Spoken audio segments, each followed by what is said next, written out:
down now. Oh my God.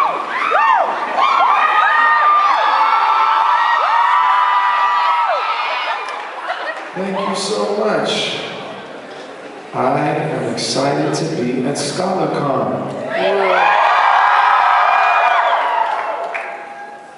I've heard a lot about you. So I'm very excited to be here. This is very cool for me. I know that each and every one of you is intelligent and hardworking and motivated and all around just a very awesome group of people. So we're gonna have fun today. Are you ready? I love talking to students because I remember meeting you and I know what kind of potential each and every one of you has. From your 4 years in college, you're going to gain an abundance of knowledge, an extensive vocabulary, and perhaps some social skills honed by a healthy dose of parties. And most importantly, what you gain in college, hopefully, is the ability to think critically, to question the status quo, and to challenge ideas. This is what comprises a great education. And with your education, you're going to be equipped and empowered with the tools you need to succeed in life. And that's something that you should not take for granted. Because I've seen firsthand how good education changed my own life, as it will undoubtedly change yours. But I think you all understand the value of a good education. You probably wouldn't be here if you didn't. But I want to take a few minutes to talk to you about another huge part of success. Love. Yes, love. I believe that the key to success, the key to happiness, is opening your mind and your heart to love. Spending your time doing things you love and with people you love. First of all, I'll tell you a little bit about myself. I grew up in a small blue-collar city called Springfield, Ohio. I was surrounded by my family, including 2 loving parents who cared so much about our education that they homeschooled us for several years during grade school. And they took the time to teach us more than academics. They taught us about character and what it meant to live a good life. My father often talked to us about his definition of success. He told us that it wasn't measured in money and material things, but it was measured in love and joy and the lives you're able to touch, the lives you're able to help. And my parents walked the walk. They gave of themselves to our church. They took in foster kids and helped the homeless, even though we didn't have much money ourselves. And growing up in my home also meant you were immersed in art and music and encouraged to be creative. We had a piano and a drum kit in the house. I begged to take piano lessons when I was 4 years old. I started singing in the church choir and in school plays by the time I was 7. So I fell in love with music at a very young age. My family was like a model family in our church, in our local community. My parents were leaders, raising intelligent, talented kids in a loving environment. We even had a little singing group called the Stevens 5. We were no Jackson 5, but we tried. But things started to fall apart when I was 10. My maternal grandmother passed away that year when she was only 58 years old. And her death devastated my family. She was our church organist, and on Sundays after church, I would go to her house just to hang out with her. She would make chicken and collard greens and cornbread, and she would teach me how to play gospel piano. When you hear me play today, you're hearing a lot of my grandmother in me. She was one of my favorite people on the planet. And she and my mother were also very close, and her death sent my mother into a deep depression that eventually tore our family apart. My world was shattered. My parents got divorced. My mother disappeared into over a decade of drugs and despair, and I was confused and disoriented. After the initial shock of my family breaking apart, my outward response wasn't very emotional. I coped by being stoic and seemingly unaffected. I thought if I didn't expose myself to any pain or vulnerability, I couldn't get hurt again. If I didn't fall in love, no one could ever betray me like that again. I busied myself with schoolwork and lots of activities and tried not to think about my family situation too much. I tried to avoid pain whenever possible. A big reason why I only applied to colleges on the East Coast was to make sure I had no reminders of home in my daily life. The only thing I allowed myself to really love without reservation was music. I put all of my passion into it. I spent so much of my spare time working on it that I barely got any sleep. At night I was doing community choir, show choir, and musicals in high school, a cappella and church choir in college. I wrote my own songs, played in talent shows. I put a lot of energy into becoming a better artist, a better writer, and a better performer. And in some ways it made me a better student and a better leader. Because when you actually care about something, you want to lead. Apathy is not so cool anymore. And when I graduated from Penn, I took a job at the Boston Consulting Group. But I couldn't shake my passion for music. I followed the path that I thought I was supposed to take after graduating from college, but I didn't really fall in love with management consulting. Surprise, surprise. I immediately started thinking about how I could leave BCG and become a full-time musician. I spent my hours during the day preparing PowerPoint presentations and Excel financial models. And I spent almost as many hours at night writing songs and performing in small gigs around New York and Philadelphia. I always believed that my big break would come sooner rather than later. In fact, from 1998, while I was still at Penn, to early 2004, I spent each of those years always thinking that I would get that big record deal within the next few months. I always thought my moment was just around the corner. But I was rejected by all the major labels. Some of them rejected me multiple times. I was even rejected by the label I'm signed to now. Everybody makes mistakes. I was rejected by all the giants in the business, Clyde Davis, L.A. Reid, Jimmy Iovine, you name it, all of them turned me down. But I did find a young producer from Chicago named Kanye West who believed in me. Kanye happened to be the cousin of my good friend, Devon Harris, who was a classmate and a roommate of mine at Penn. Devon introduced me to Kanye in 2001, and we've been working together ever since.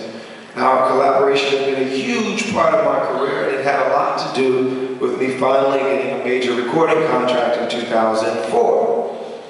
Now, Kanye and I have very different personalities, as you might have guessed.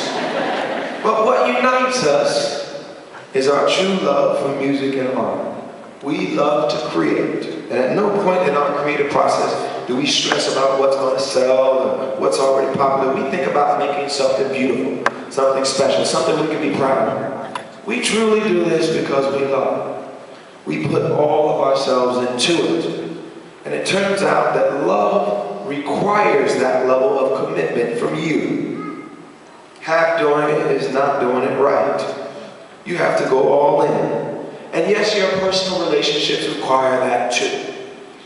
When you look back at your time here on earth, your life and your happiness will be way more defined by the quality of your relationships, not the quantity. You'll get much more joy out of depth, not breadth. It's about finding and keeping the best relationships possible with the people around you. It's about immersing yourself in your friendships and your family. It's about being there for the people you care about and knowing that they'll be there for you. I know it's not easy to go all in on love. I'm 35 and I'm married and I'm still learning how to do this completely. But I found someone who makes me want to try. Someone who makes me want to take that risk, and that makes all the difference.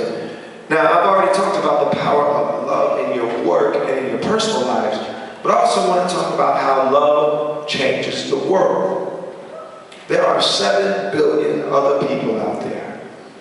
7 billion strangers. I want you to consider what it means to love them too. What does it mean to love people we don't know? To see the value in every single person's life. Think about that. It's actually a pretty radical notion.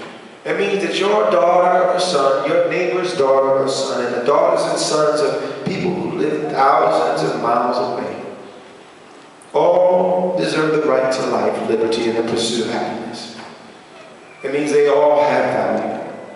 It means we let go of fear and see each other's humanity. It means we don't see Trayvon Martin as a walking stereotype, a weaponized human. We see him as a boy who deserves a chance to grow into a man, even if he makes boyish mistakes along the way. It means American lives don't count more than Iraqi lives. Amen. This means we see a young Palestinian kid not as a future security threat or demographic challenge, but as a future father, a mother, and a lover. It means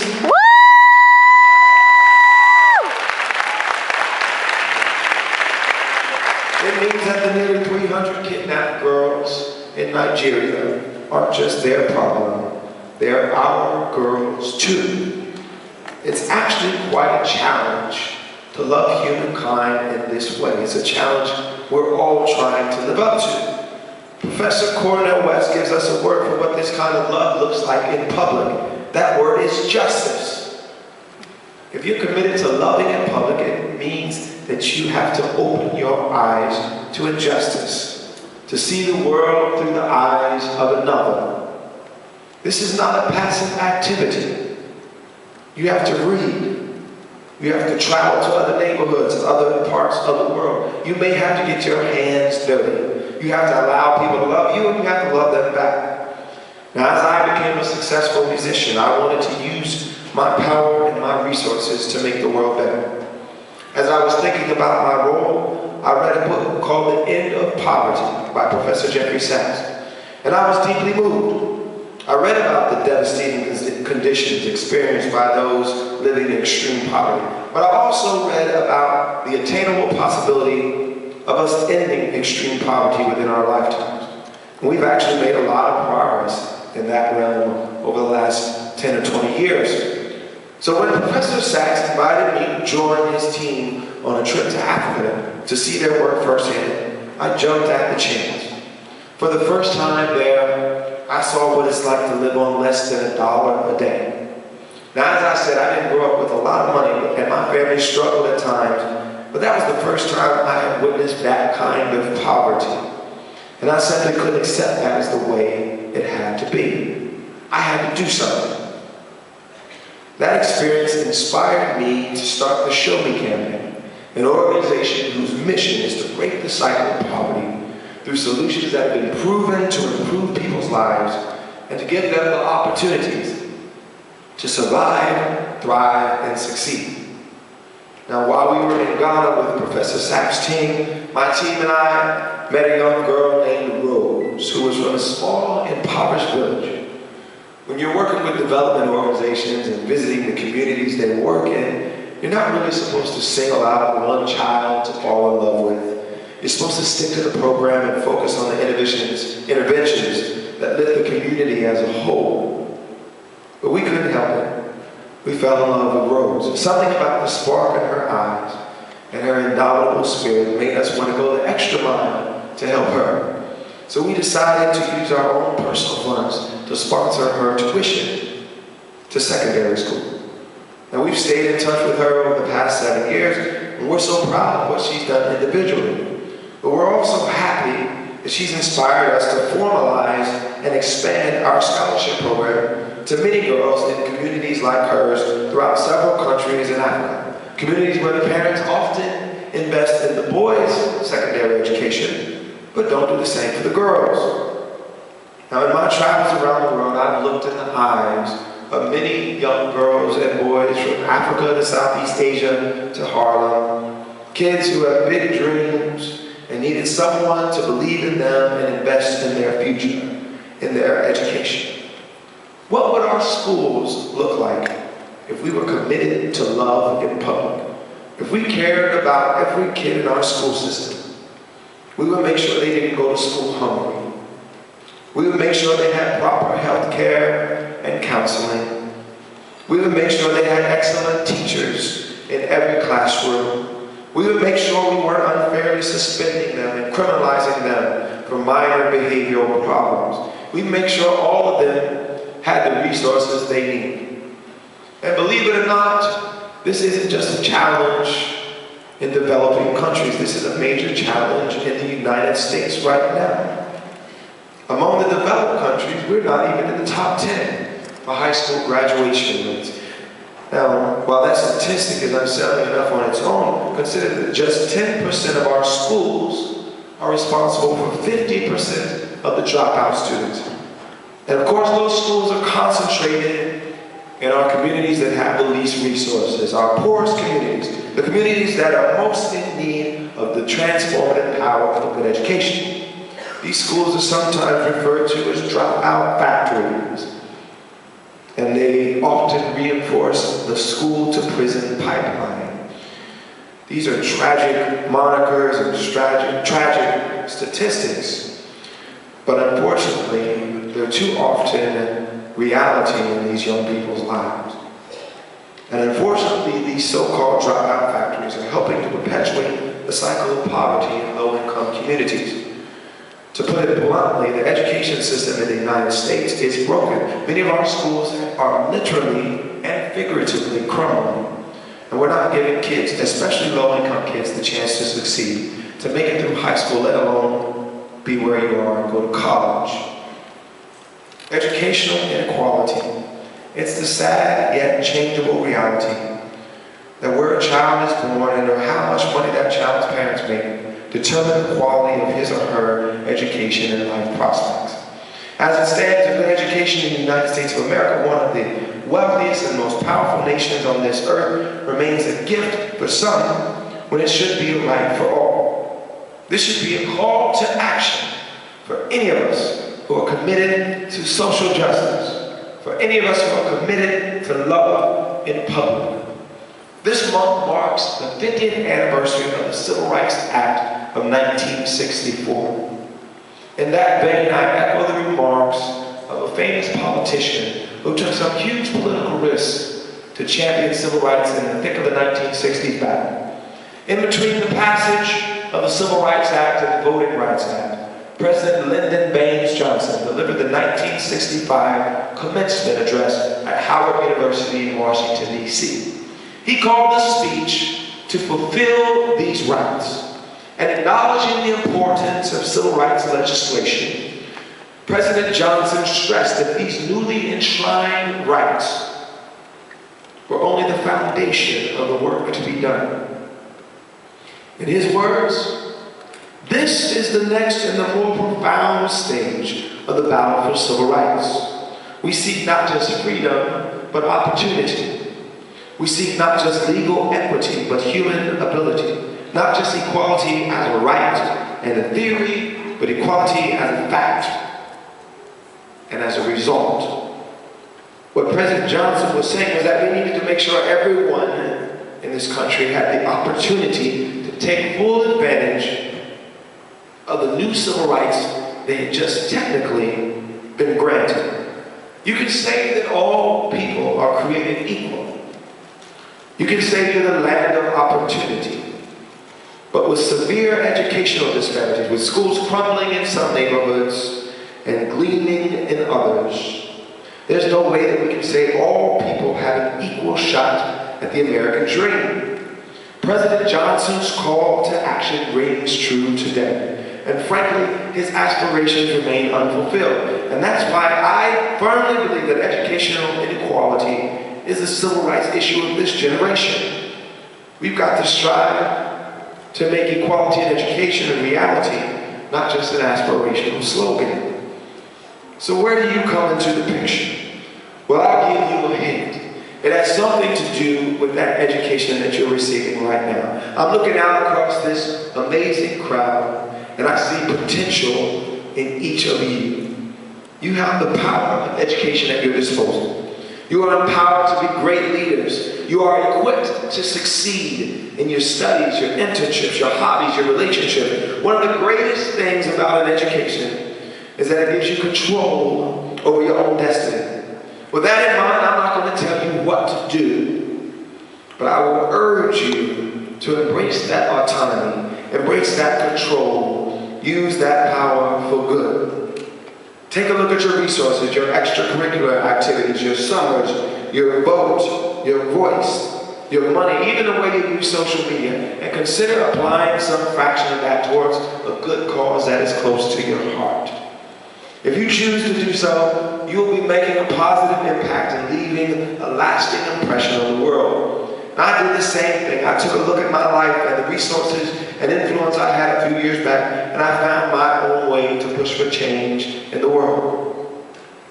Now, education is incredibly important and plays a critical role in breaking the cycle of poverty. That's why, in addition to our international work, my organization, the Show Me campaign, fights for equal access to quality education right here in the United States.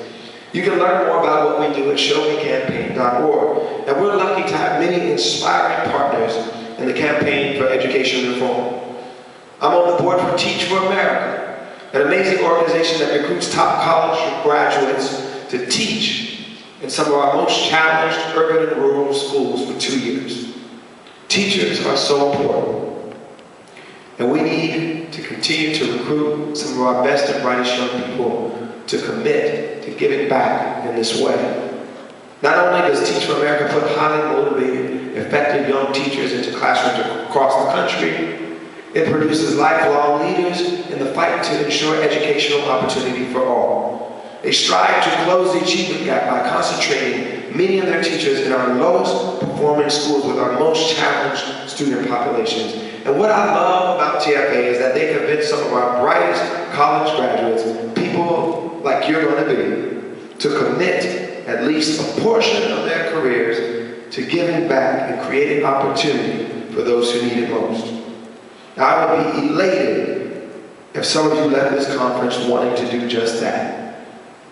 The good news that comes from the hard work of Teach for America and the many other innovators in education is that we're beginning to see what works. And we found this out by being creative, testing new solutions to see which ones have a real impact on the achievement gap. And I want you to use that example as a motivation. Did you know how Teach for America started? Their founder, Wendy Cobb, came up with the idea for a national teaching corps as an undergraduate in her senior thesis. That's right, when she was the same age as some of you in this room, she came up with a big idea that just might work. And instead of writing it off as a pipe dream, she made it a reality.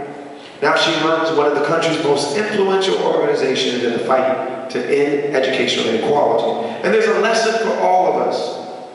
We've got to aim high, pursue our goals with passion, and be willing to take a leap of faith. Without some risk, we will all miss out on the rewards of innovation. Now, schools across the country have taken on these newly tested solutions that are illustrating that all kids have great potential when they're given the right opportunities. These schools are taking the same kids who were previously on track to drop out, kids who are growing up in poverty in challenging neighborhoods and difficult home environments, kids who people usually give up on, and they're achieving academic results that were previously thought to be impossible. They are disarming the lie that where you grow up determines your destiny. We can no longer allow adults to get away with low expectations for our kids just because they come from the wrong side of the tracks. We now know the truth. These kids can achieve great things when they go to excellent schools, and we know these kids deserve excellent schools. We must continue to make real progress towards repairing our nation's education system. We can all play an active role in taking what was a gift to your generation and making it an inviolable right for the next. While your education does not require that you are a spokesperson for any particular cause, it does give you the resources and skills, the privilege, and yes, hopefully the passion to pursue the fulfillment of these rights. Now, I don't expect everyone in the room to get involved in improving our education system. That's my personal passion. Yours may be something completely different. But whatever your passion is, follow it. Major in it. Get an internship, volunteer, do whatever it takes. I guarantee you, you're not going to regret finding something that makes you want to wake up in the morning and make a difference in the world. I know I don't. So what's going to stop you? What's going to stand in your way? What's going to keep you from achieving your success? What will prevent you from going all in on love? When we're young, we're taught that the opposite of love is hate. But it's not. Hate is a byproduct. Hate is a result. Being a hater isn't cool. Nobody wants that. But hate comes from one thing. It comes from fear. And fear is the opposite of love. It's not a coincidence. When we talk about bigotry, we often talk in terms of fear. Homophobia, xenophobia. Fear is what blinds us. Fear is corrosive. Fear makes us hold back. It whispers to us, tells us that we'll fail. It tells us that our differences are too much to overcome. Fear locks us in place. It starts fights. It causes wars. And fear keeps us from loving. Even though we're made to love, we're often afraid to love. We're afraid of being hurt deeply. Afraid of feeling the pain I went through when my parents were divorced. But you're never going to really love something or someone unless you put those fears aside. Don't hold back. Being in love means being ready to give freely and openly, and being ready to risk something. Risking pain and disappointment, conquering your fears and becoming anew. Alice Walker once said, "The more I wonder, the more I love." Love calls you to open your eyes, to seek, to search, to wonder. Love is all-consuming and infiltrates your body. It's what allows you to experience bliss and joy and true friendship. You'll be more disappointed when something goes wrong. You might fall harder, but the only way you'll reach any height in life and in love is by taking the chance that you might fall. You have to give your all. Yes, I've been not so subtly working in my song lyrics. And some of you might think it's all a bit too much. Here I am, this R&B singer with an album called Love in the Future. Just got married and wrote the biggest love song of the year, and what did I choose to talk about? Love. It's so corny, isn't it? It's much cooler to be detached and apathetic, right? We all like a little snark and cynicism and irony, especially from our favorite artists and comedians and writers. I get it. But that cool detachment only gets you so far. Passion gets you a lot further. It makes you a better entrepreneur, a better leader, a better philanthropist, a better friend, a better lover. I want you to live the best life you can. You can be world changers, ScholarCon. So love yourself, love your work, love the people around you, and dare to love those who are different from you, no matter where they're from, what they look like, and who they love. Pursue this life of love with focus, and passion, and ambition, and courage. Give it your all, and that will be your path to true success.